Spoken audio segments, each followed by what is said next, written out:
নমস্কার বন্ধুরা, আজ আমি তোমাদের কাছে দুই রকমভাবে গোলাপ জামুনের রেসিপি শেয়ার করব। একদম ঘরোয়া উপকরণে, কম খরচে, কম সময়ে যে কেউ একদম পারফেক্টভাবে বানিয়ে নিতে পারবে। আশা করছি ভিডিওটি সবার ভালো লাগবে। টাকা খরচে একদম দোকানের মতো স্পঞ্জি গোলাপ জামুন এবার খুব সহজে বাড়িতেই বানিয়ে নিতে পারবে। আর তোমরা দেখতেই পারছো এক একটা সাইজও কিন্তু অনেকটাই বড় হয়েছে, শুধুমাত্র 10 টাকা খরচে আর সামান্য একটু ঘরোয়া উপকরণে। পাত্র নিয়ে নিয়েছি, তারপর এর মধ্যে দিয়ে দেব 2 টেবিল চামচ পরিমাণ আটা। তোমরা অবশ্যই ভাববে যে আটা দিয়ে তৈরি করে এটা খেতে এতটা ভালো লাগবে না, তো আমি শুধু আটা দিয়ে তৈরি করব না, এটা অবশ্যই সম্পূর্ণ ভিডিওটি দেখবে। আটার কোয়ান্টিটিটা কিন্তু আমি অনেকটাই কম নিয়েছি, দেখতেই পারছো তোমরা 1 কাপের থেকেও কম নিয়েছি। তারপর এর মধ্যে দিয়ে দেব টেস্টের জন্য মিল্ক পাউডার।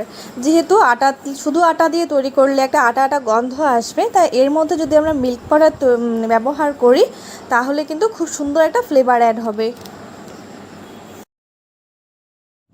তারপর এর মধ্যে দিয়ে দিচ্ছি খুবই সামান্য পরিমাণে একটু নুন, খুবই সামান্য পরিমাণ, তোমরা সেটাকে স্কিপ করতে পারো। আর অবশেষে এর মধ্যে দিয়ে দেব বেকিং সোডা। বেকিং সোডার পরিমাণটা কিন্তু অবশ্যই খুবই অল্প করে দিতে হবে। খুব বেশি বেকিং সোডা দিলে এই মিষ্টির টেস্টটাও একদম পুরো পাল্টে যাবে, খেতে এতটা ভালো লাগবে না, আর কিন্তু পুরো একদমই নরম হয়ে যাবে। তো বেকিং সোডাটা অবশ্যই ব্যবহার করার চেষ্টা করবে। বেকিং সোডা ব্যবহার না করলে কিন্তু তোমাদের মিষ্টিগুলো স্পঞ্জি হবে না।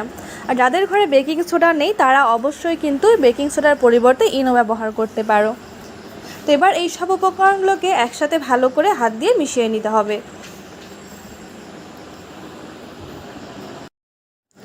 আর আমরা যেহেতু এই মিষ্টিটা আটা দিয়ে তৈরি করছি, তাই মিষ্টিটাকে সুস্বাদু তৈরি করার জন্য, যাতে একদম পুরো দোকানের ফ্লেভারে আনার জন্য এর মধ্যে দিয়ে দেব 2 থেকে 3 টেবিল চামচ পরিমাণ ঘি। ঘিটা অবশ্যই দেবে যদি তোমরা আটা দিয়ে তৈরি করো। আটার পরিবর্তে ছানা দিয়ে তৈরি করলে কিন্তু এর মধ্যে কোনো রকমের ঘি ব্যবহার না করলেও চলবে। তো এবারে ঘিটাকে ভালোভাবে আটার সাথে মিশিয়ে নিতে হবে। তারপর এখানে নিয়ে নিচ্ছি আমি খুবই সামান্য পরিমাণে একটু লিকুইড মিল্ক। অল্প অল্প করে এখানে দুধটাকে দিয়ে এর একটা সফট ডো আমাদের মেখে নিতে হবে। দুধের পরিমাণ কিন্তু একসাথে অনেকগুলো দিয়ে দেবো না, নাহলে অনেকটাই লেতলেতে হয়ে যাবে। ডোটা আমাদের মাখা হয়ে গেছে, একটা সফট ডো আমরা মেখে নিয়েছি। এবার এটাকে 2 থেকে 3 মিনিট মতো ভালো করে মুথে নিতে হবে। যত বেশি এটাকে ভালো করে মুথে নেওয়া যাবে ততই কিন্তু আমাদের যে গোলাপ জামুনগুলো একদম পুরো স্পঞ্জি তৈরি হবে। ডোটাকে মুথে নেবার পর সেটাকে রেস্টে রেখে দেবো 10 মিনিটের মতো। এই 10 মিনিটের মধ্যে আমরা একটা শিরা রেডি করে নেব। তো শিরা তৈরি করার জন্য আমি এখানে 1 কাপ পরিমাণ জল নিয়েছি, খুব বেশি শিরা একটা তৈরি করব না। 1 কাপ জলের মধ্যে আমি দিয়ে দেবো 1/2 কাপ পরিমাণ চিনি। জলটা যখন হালকা ফুটে আসবে তখন এর মধ্যে দিয়ে দেবো 2টো ফাটানো এলাচ ফ্লেভারের জন্য। তোমরা চাইলে এর মধ্যে কেশরও ব্যবহার করতে পারো, কেশর দিলে কিন্তু এর ফ্লেভারটা আরও বেশি ভালো আসবে। তো এবারে চিনি আর জলটাকে একসাথে বেশ ভালো করে ফুটিয়ে নিতে হবে, যতক্ষণ না পর্যন্ত এই জল আর চিনিটা মিক্স হয়ে একটা আঠালো ভাব না হয়ে যাচ্ছে। সাধারণত যেমনটা রিফাইন তেলের মধ্যে হয় ঠিক তেমনটাই কিন্তু আমাদের এই শিরাটা তৈরি করে নিতে হবে। টেক্সচারটা ঠিক রিফাইন তেলের মতো হবে। এই শিরার মধ্যে কোনো রকম একতার কিংবা দুতার তৈরি করার কোনো প্রয়োজন নেই, জাস্ট আঠালো ভাব চলে আসলেই কিন্তু আমাদের শিরাটা একদম পুরোপুরি রেডি হয়ে যাবে। অন্যদিকে আমরা যে ডোটাকে মেখে রেখেছিলাম সেখান থেকে অল্প অল্প মিশ্রণ নিয়ে এভাবে হাতের তলায় রেখে ভালো করে প্রেস করে করে এটাকে একদম পুরো মসৃণ করে নিতে হবে। যত বেশি মসৃণ হবে ততই কিন্তু গোলাপ জামুনগুলো খেতে ভালো হবে। দেখতেই পাচ্ছো প্রথম দিকে খুব মসৃণ করে নিচ্ছি আমি, যাতে এর মধ্যে কোনো দানা ভাব থেকে না যায়। তারপর হালকা হাতে এটাকে আমরা গোলাপ জামুনের শেপ দিয়ে নেব। তোমরা যে কোনো শেপে তৈরি করে নিতে পারো, আমি একটু লম্বা লম্বা করে তৈরি করে নিচ্ছি।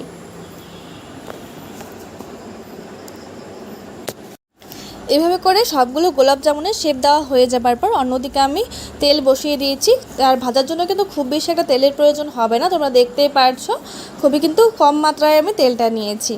এই তেলটাকে কিন্তু হাই হিটে গরম করব না, মিডিয়াম ফ্লেমে হালকা গরম হয়ে আসলে আমরা এক এক করে এই গোলাপ জামুনগুলোকে ভেজে নিতে হবে। একদম হাই আঁচে ভাজলে কি হবে, ওপরটা খুব তাড়াতাড়ি কালার চলে আসবে আর ভেতরটা কাঁচা থেকে যাবে, তাহলে কিন্তু এটা খেতে ভালো লাগবে না। মিডিয়াম ফ্লেমে বেশ ভালো করে উল্টে পাল্টে এটাকে ভেজে নিতে হবে। এক পিঠ হয়ে আসলে আমরা আরেক পিঠ উল্টে দেব, এবার উল্টে পাল্টে বেশ লালচে করে ভেজে নিতে হবে।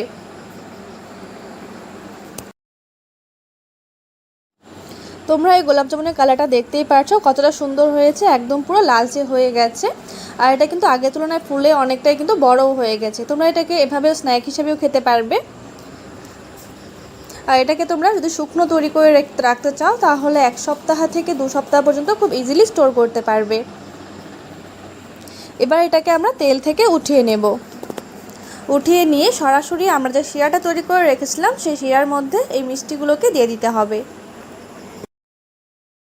এবার এই মিষ্টিগুলোকে শিরার মধ্যে উল্টে পাল্টে নিয়ে এটাকে ঢেকে রেখে দেব 10 মিনিট পর্যন্ত। এই 10 মিনিটের মধ্যে কিন্তু শিরাটা একদম পুরো সোক হয়ে যাবে। 10 মিনিট পর দেখো শিরাটা কিন্তু একদম পুরোপুরি সোক হয়ে গেছে। আর তোমরা দেখতেই পারছো মিষ্টির সাইজটাও কিন্তু আগের তুলনায় আরও বড় হয়ে গেছে। এবার আমরা এটাকে প্লেটের মধ্যে সার্ভ করে নেব। আমি তোমাদেরকে একটা কেটে দেখিয়ে দিচ্ছি ভেতরটা ঠিক কেমন হয়েছে। তোমাদের এই রেসিপিটি কেমন লাগলো অবশ্যই আমাকে কমেন্টস করে জানিও। ভালো লাগলে চ্যানেলটিকে সাবস্ক্রাইব করে ভিডিওটিতে লাইক করে দিও। এর আগেও আমি তোমাদের কাছে মুড়ির গোলাপ জামুনের রেসিপি শেয়ার করেছি, তোমরা চাইলে সেটাও দেখে নিতে পারো। ভিডিওটি শেষ পর্যন্ত দেখার জন্য অনেক অনেক ধন্যবাদ। ভিডিওটি সম্পূর্ণ দেখার জন্য তৈরি করার জন্য সেম পদ্ধতিতে ডো তৈরি করে আমরা এবার ছোট ছোট করে বল তৈরি করে নেব। তো সবগুলো বল আমাদের তৈরি করা হয়ে গেছে।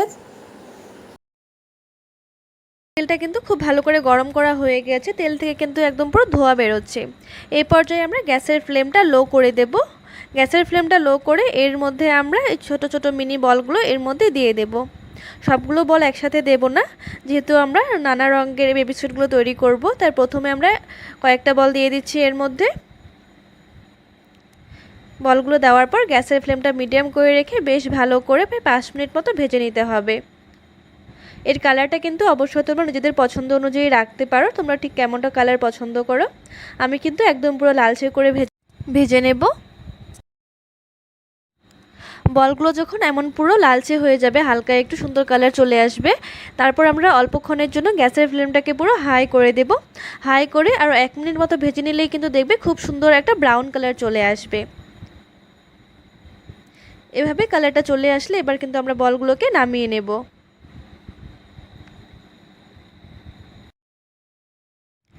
তারপর সেই তেলের মধ্যে আরও কিছু বল এর মধ্যে দিয়ে দেব। এই বলগুলোকে দিয়ে কিন্তু বেশ কিছুক্ষণ ভাজবো না, জাস্ট হালকা একটু কালার চলে আসলে আমরা বলগুলোকে নামিয়ে নেব। তোমরা কিন্তু এভাবে করে নিজেদের পছন্দের যে কোনো কালারে বেবি সুইটি তৈরি করে নিতে পারো। এভাবে হোয়াইট করেও কিন্তু তোমরা বেবি সুইটগুলোকে তৈরি করে নিতে পারো। তোমাদের এই রেসিপিটি ভালো লেগে থাকলে অবশ্যই আমার চ্যানেলটিকে সাবস্ক্রাইব করে ভিডিওটিতে লাইক করে দিও, যাতে এমন নতুন নতুন ভিডিও আরও তোমাদের কাছে শেয়ার করতে পারি।